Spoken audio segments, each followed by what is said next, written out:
All hail Biafra. This is Biafra Liberation Army Network coming to you again. Please like, share, and comment. And when we talk Biafra, when we talk the United States of Biafra, people will appreciate the fact that we mean business and we're saying what we're saying because we are part and parcel of it. Yes, we are victims of the struggle. Yes, we were born into the struggle. We were born during the Civil War. We know what happened to us. We know what happened to our parents. Most of our parents died giving birth because, of course, there was no hospitals to go to. There was no medicines for them. Nobody cared. Of course, nobody gave them, any kind of, encouragement or medical care. Women were giving birth inside the bush, hidden under cover. Women who knew nothing about childbearing, who knew nothing about childbirth. People who were not midwives were given the job, were eventually forced to become midwives overnight. And of course, it led to death of mother and child severally. It led to either the mother dying or the child being born without its mother. A lot of children died because, of course, people were in bondage. People were suffering. There was confusion everywhere. There was fear and pandemonium. Everyday shooting, everyday bombing, bombardments from every corner. And so, ladies and gentlemen, when you see us talk about Biafra, we talk about with passion because what we see is not what a whole lot of people are seeing. What we see are agonies, cries, tears of the dead. People who suddenly scream out, "He has died! Hey, whoa! Hey, whoa! Agago, Anwana." It's a very sad experience. And these things have been, printed, imbibed in our memories. Yes, it has become a stigma, if you like. We have been traumatized. We were those who are victims of Biafra.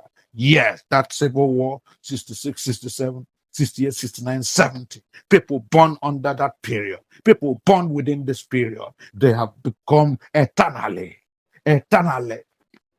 perpetually smeared with that trauma, the trauma of pain, the trauma of death, the trauma of agony, trauma of fear, the trauma of continuous running helter-skelter. All of a sudden, in the middle of the night, you are running because bombardment is everywhere. All of a sudden, inside the rain, you are running because, of course, bombardment is from everywhere. Ladies and gentlemen, if you don't know where the rain started beating you, you won't know where the rain stopped beating you.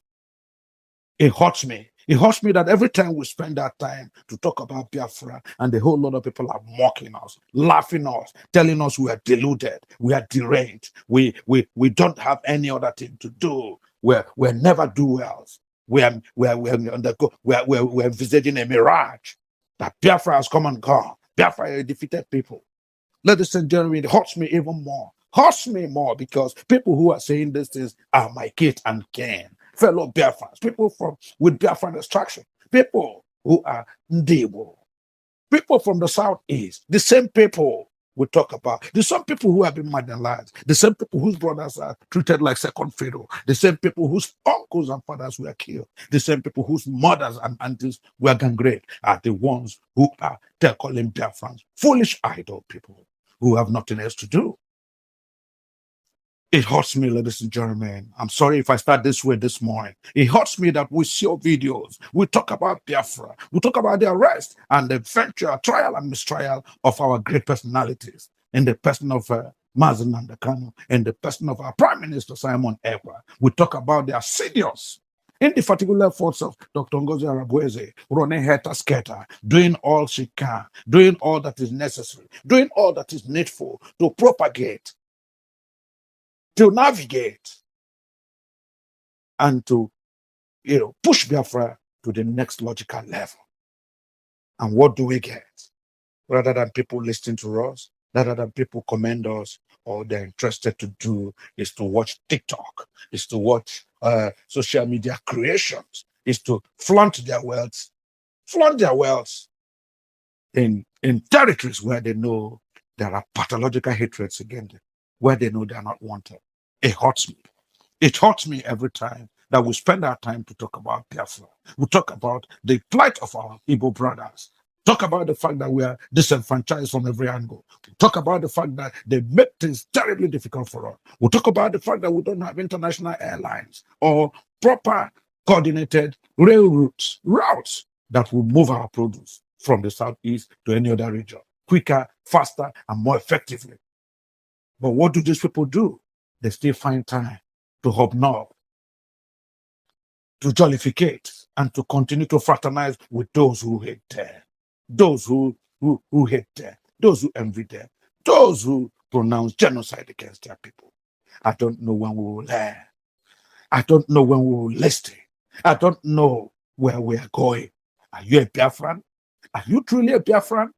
Because if you're a Biafran, we're talking about plights of Biafra, you should be concerned. If you're a Biafran, we're talking about the antecedents of the Biafran war. We're talking about what happened immediately after the first coup of January 1966, which was a Jordan Igbo coup. And because of that, Igbos were subjected to the highest level of wickedness, tyranny, oppression, and genocide. I mean, why would you be laughing? We are talking about your people who were killed, manhandled, whose eyes were gouged out, whose hands were cut into pieces, who were deliberately malnourished, deliberately, starved, children who died of kwashiorkor, and you are laughing about it. You are going around hobnobbing, fraternizing and celebrating with people who hate you. I don't know when some of us will have sense. When let Demo Dumogojuku, the Biafran warlord, the Field Marshal of Biafra, when he told Biafran traders who were busy ostensibly carried away by the multinational complexes they were building, multiple purpose complexes that were building at the trade fair, the Mandelas, when they were busy showcasing massive gargantuan edifice they were building at trade fair in the Yoruba Southwest Territory. And Demo Dumegojuku was invited to come and commission the event. Of course, they thought they had achieved so much. They thought they had invested so much because they invested in millions upon millions, in dollars, in pounds, in Rumumbi, in euro, in Dutch mark. Our people invested such a colossal sum building multinational complexes, multidimensional complexes, shopping complexes here and there. And Demo Dumogojuku, late Demo Dumogojuku, the Biafran warlord, the Field Marshal of Biafra, looked round. He looked round and shook his head. He shook his head in regret. He shook his head abysmally heartbroken. The silence was palpable. Everybody who saw him shaking his head in regret developed goose pimples, because they know when Demo Dumegojuku shakes his head in abject grief and pain, they know something indeed was out of order. And when he looked around, he saw the gargantuan edifices. He saw mansions. He saw all manners of buildings. He saw millions of dollars that had been thrown into these projects. He shook his head and he looked at our fellow Igbo brother. He looked at men who thought they have arrived, men who thought they have achieved, men who thought, yes, the world is in my pocket. He looked at them and he shook his head again. He shook his head again. And then he told them, Biafrans, when will you learn? Biafrans, when will you learn? When will you wake up from your slumber? When will you stop deceiving yourselves? All this money, billions being wasted in another man's territory, in the southwest, building up these gargantuan edifices.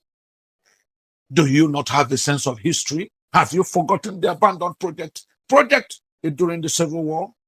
Have you forgotten how your parents lost everything they had, including their buildings, including their companies, including their factories, including their hotels? Because, of course, these things were described as abandoned properties.